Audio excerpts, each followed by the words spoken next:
Yeah, no worries.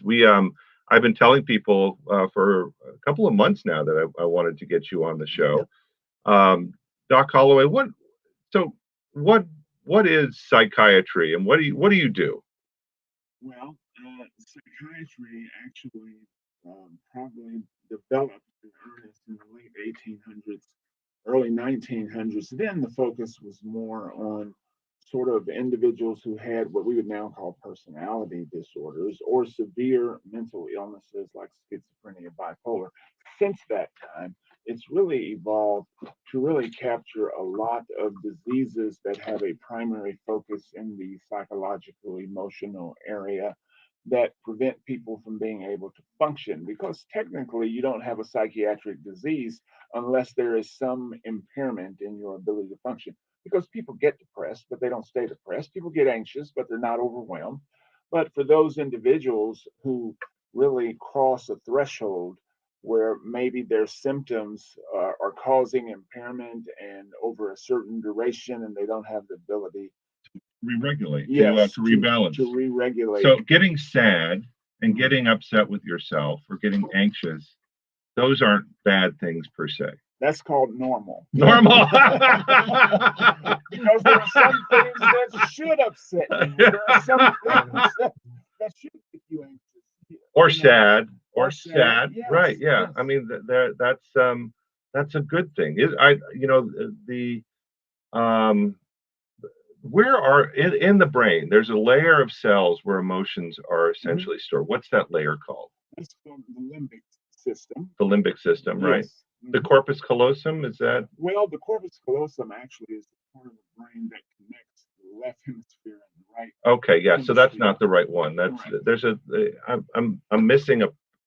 My brain isn't working well this morning. Because within the limbic system, one of the primary. Right. No, there's one other one there, but I'll remember it at some point, and then I'll be able to say something intelligent in this conversation. But I've always been fascinated by the interface of inflammation and psychiatric conditions. There's a group out of Tulsa that they got a bug up their tuchus, thinking that subclinical inflammation, in other words, not full blown, puffiness, cytokine storm inflammation, but low level of inflammation was essentially responsible for the progress of psychiatric diseases. I wanted to get you to comment on that.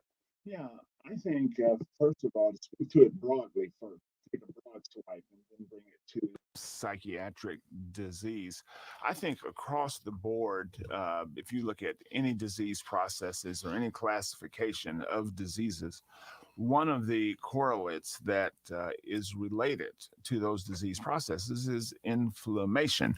I think what was surprising to a lot of people is that would also be true of psychiatric disease. I don't think anyone would have a problem understanding that there might be an inflammatory response of some kind associated with what we consider traditional medical illnesses. Yeah. But I think historically we haven't considered it so much in the context of psychiatric disease.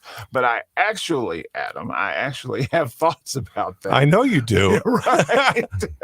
And my thoughts about that is any sort of triggering event, whether it be medical, whether it be psychiatric, has the ability to invoke an inflammatory response, because what we have to think about is that from the body's perspective, inflammatory responses are really the body's attempt to do something about some triggering event that is causing a problem.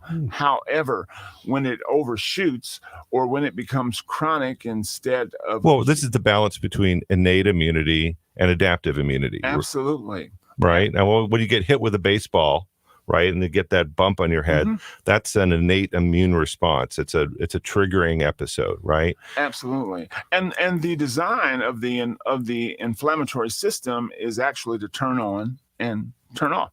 Hopefully turn off. Right. We have, we have what we call M1 inflammatory response, which is what most of us think about when we say inflammation. But then we have M2, which is the turn-off phase. Mm-hmm. But when the inflammatory response does not turn off, then it becomes a source of pathology in and of itself that sometimes causes continuation of some sort of disease process that then requires treatment. Yeah, we've been studying the endocannabinoid system, right? And I have a theory that's being supported by literature that says that the endocannabinoid system is essentially an epigenetic system in the brain, and the immune system. CB2 receptors, which are like the CBDs, the CBN, CBAs, all of those cannabinoids that are not THC, they're not psychoactive, are most of the receptors for the CB2 receptors are in the immune cells.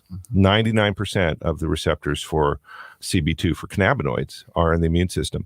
For the THCs, which are CB1 agonists, they are most of those receptors are in the brain or in the central nervous system. So it's just fascinating to me that when we've looked at addiction and people that are adolescent chronic THC users, one of the things that a hallmark of a chronic adolescent THC user is that they have poor adaptation later in life. They don't progress. Their brains don't progress and develop from adolescence into an adult brain. And that points to epigenetic switching. They're essentially, their brains are being held back from actually having neuroplasticity to change. But I think in a corollary, when we think about all of these things coming together, you've come up with a theory that's just, we sit down sometimes and just banter about it. And it has to do with something that is regulated by the pituitary gland, the central axis. So how and that has to do with an immune response too. And I think we might be going way off course here, but I just find it really fascinating. It's Very. Very fascinating. So tell us about this central axis of our immune systems, and this really ties into a product that you developed, and it's called Virum Venenum, right? Yes. And you developed it based upon this theory that you have, or Yes. it's not a theory. It's actually something you see in clinical practice. Absolutely. Can you talk to us about that? Okay, so let me try to talk to you as quickly as I can. No, you tell it as it is, Okay. brother. So what it really has to do with is what I would call homeostatic disease modeling, which is something that the body does to regulate the physiological milieu in a way to keep things at a certain homeostatic level. Which means to bring it keep us in a normal state, Yes, right? Yes. To keep it in a state of normalcy. And the perception of when things become deranged happens at the hypothalamic area in the brain with the hypothalamic nuclei. So that's the pituitary gland. Well, it does communicate with the pituitary gland, but downstream. All right, yes. And there's this whole central axis in the brain Yes. that is responsible for keeping us in homeostasis. In fact, it's called the hypothalamic pituitary axis. Okay, all right. HPA, actually. Okay. Yes. So that system monitors what is going on in the physiological milieu, and when things are becoming deranged or again cross a certain threshold, it makes an attempt to re-regulate.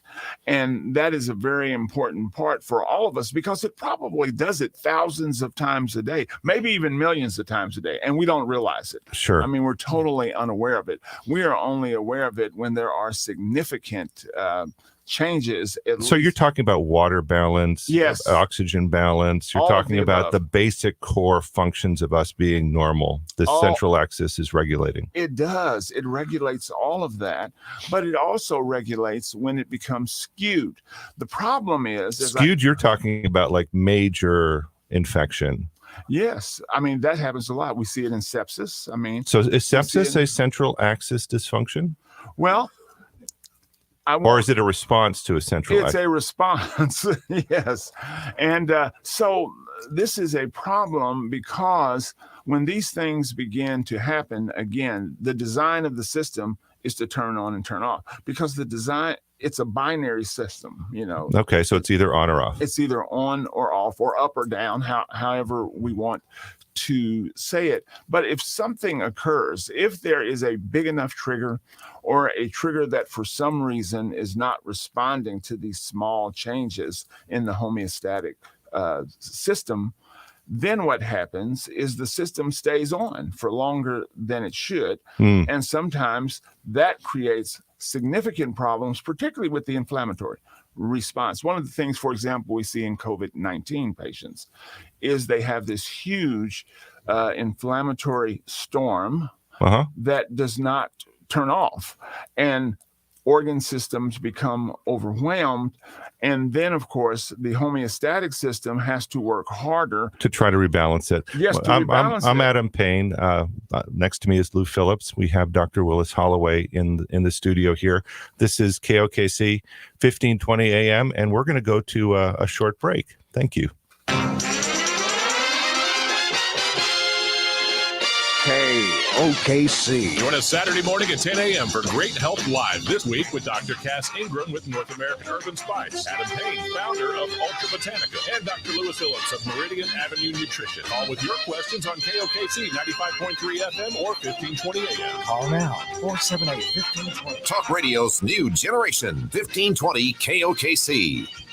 Oh, and we are almost back. We will be momentarily, though. First, we have a birthday to report. Bonnie Parker of Bonnie and Clyde fame.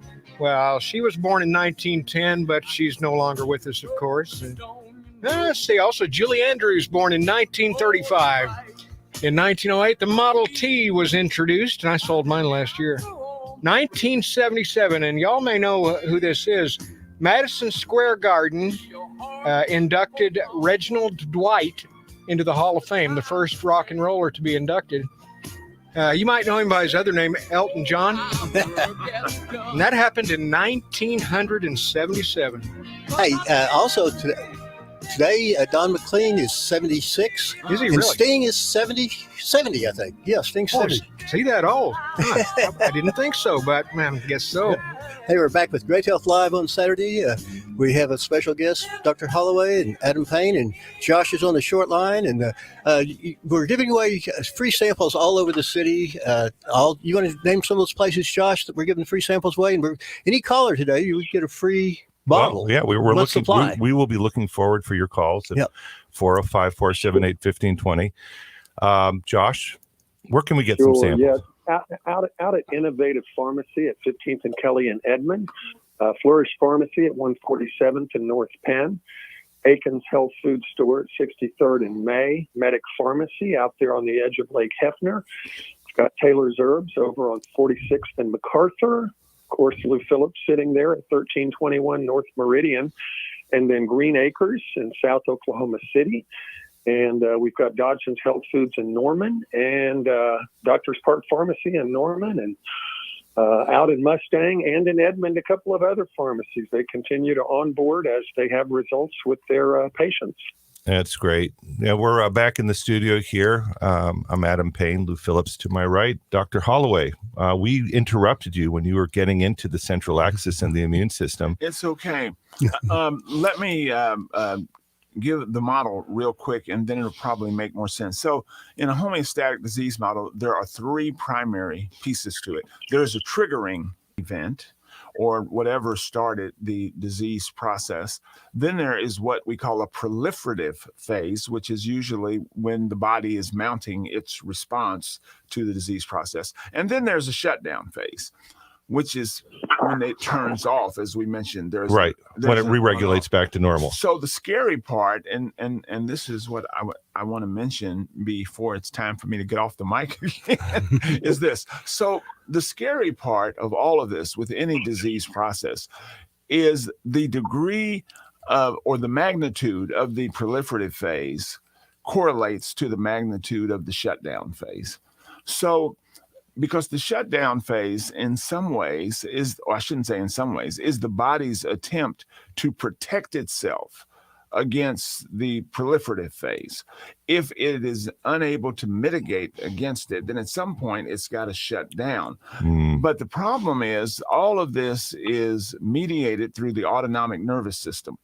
So when your autonomic nervous system starts to shut down, as you mentioned earlier, it is responsible for the function of all our peripheral organ systems, our lungs, our heart, GI tract, kidneys, the temperature of our body, all of these things, the vasodilation in our everything. So what we see in some of these patients who have severe disorders like COVID-19 or other sorts of severe disorders where they have a lot of metabolic derangement, eventually the system shuts down and it just stops working. And the body again is attempting to protect itself against all this proliferation of disease. But that's when patients end up on ventilators because their lungs are no longer working. They end up on dialysis because their kidneys are no longer working. And the body actually is working against you then. Right. And I think you mentioned at some point in one of our conversations that attempts to regulate the central nerve, this autonomic system, actually work against you because if the body's trying to raise its temperature in order to try to kill bacteria or viruses, and you're putting the temperature down, it actually starts to push harder. My God, happens all the time. It happens all the time. And it is a tricky balance because sometimes it's counterintuitive. Right. It is. And you have to figure out how to make that work because that is absolutely true. In fact, a lot of the treatments that we put on sometimes will invoke response of the autonomic nervous system. So how do you, we're taking calls. So if people have questions, we would love to hear from people that have maybe had COVID or had other things going on with them, were major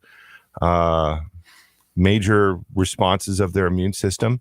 And if you've had an experience with our products in light of that, we'd love to hear you. Everybody would love to hear from you. I would love to hear from you. I will bribe you with a free product if you call 405-478-1520. So what's your solution, or how you've come up with a product called Virum Venenum? How does that work, and what is its purpose? Okay, so the design of the product is to mitigate against the proliferative phase of some of these disease processes, because as I mentioned earlier, the magnitude of the proliferative phase will correlate to the magnitude of the shutdown phase, which correlates to mortality. Okay. So we're trying to keep people alive. And I think these things have not been well understood, and it's been a problem. So the design of our product is not to mitigate against triggers, because triggers happen. But what it does is it helps to mitigate against the proliferative phase, because part of what drives the proliferative phase is the cellular damage that occurs as a result of a cytokine storm, or an what do you call it? An infection, basically, right? Yes. So the more damage you have to your cells, then it drives. So what's in your product? Boy, we have lots of good stuff in that product. So we have lots of vitamin enrichment. We have vitamin D, we have vitamin C, we have a compound that probably a lot of people in this country are not familiar with, which is album, also known as mistletoe, right? Commonly, but it's used quite a bit in Europe. For what? Well, believe it or not, it's actually used as conjunctive therapy in cancer patients because it's been shown to have some effectiveness in preventing cellular replication, which is a problem. Oh, interesting. In cancer. Yeah. And of course, it's also a problem in a lot of these disease processes that we see, particularly infections like viruses and bacteria. So it can slow down the replication process in viruses and bacteria? Oh, we absolutely hope so. Oh, interesting. Yes. This is news to me. Yes. And so that's why So this does affect the proliferative phase. So if you can slow down the proliferation of viruses and slow down the proliferation of bacteria, you're gonna mute the central axis response. Absolutely. And what's interesting about that, as I mentioned, the central axis response is designed to be protective. But the truth is, when it is overextended, it actually becomes a focus for disease process in and of itself, which is a problem.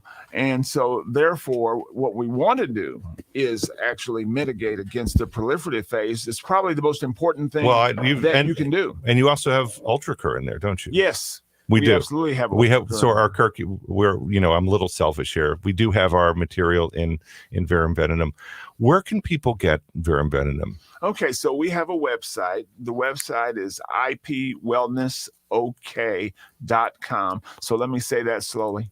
ipwellnessok.com. And you can get the product there. Okay. And it is available. And with so many of these types of products, it is designed.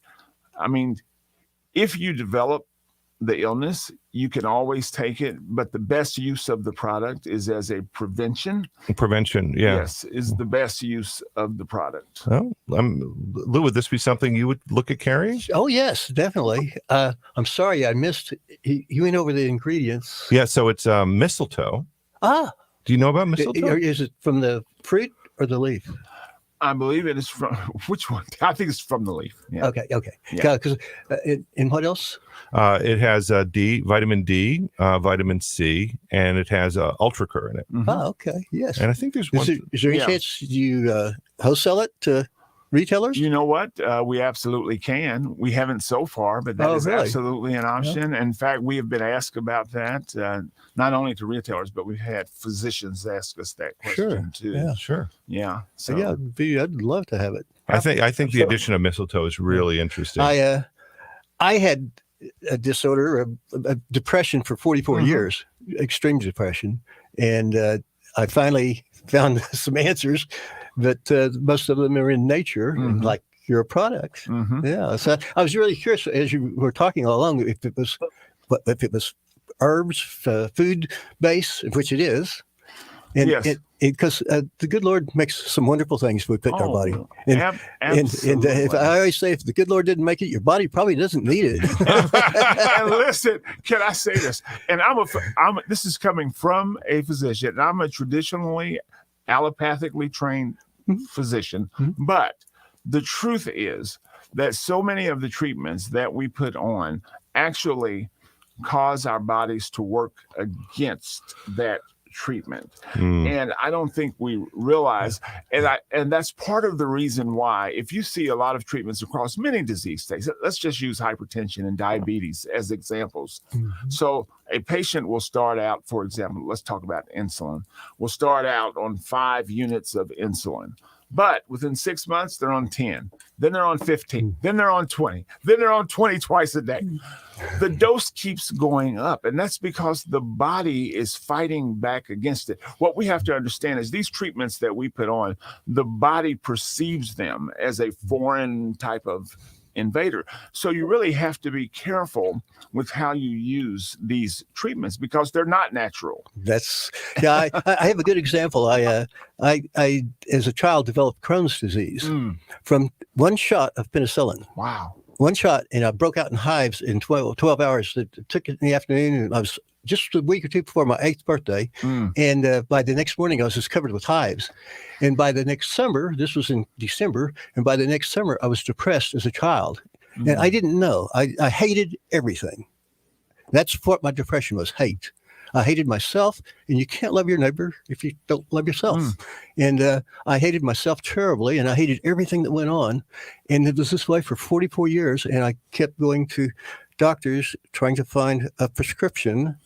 And finally met a doctor who said, get your medicine from the farm, not the pharmacy. And it was rebalancing your gut. That yes, really... and I couldn't make serotonin. Penicillin killed my flora. And I never had a normal bowel movement the rest of my life because it's no flora. And my one shot of penicillin killed it. And this went on for 44 years. And like I said, I finally met this doctor. He told me I'd get well by not doing what the medical doctors were prescribing me, doing nature's things. And you know what's fascinating about that story? Most people don't realize this. The largest concentration of serotonin receptors in our body are 90%. Your gut. Yeah. If you have a gut problem, I tell everybody that comes in, if you have a gut problem, you're going to develop a brain problem eventually. That's sometime so or another. fascinating. And then I discovered good nutrition. I take 6 probiotics, 3 different brands every day, two of 3 different brands every day, and I take 5-hydroxyl-tryptophan every day, and I take good fish oil. And I changed my diet. I no longer had that standard American diet, SAD, and that's a critical thing. But this is so fascinating. Yeah, it is. I guess we're going to go to break. Yeah, and we are going to have Judy Gray. Oh, Judy Gray. Well, Doc, it's been great having you here this morning. Come back. Thank you. Yeah, bringing back. We will. Thank you. Thanks, Doc Holloway. Thank you guys for having me. Now streaming on the internet at KOKCRadio.com. Your station is 95.3 FM and 1520 AM.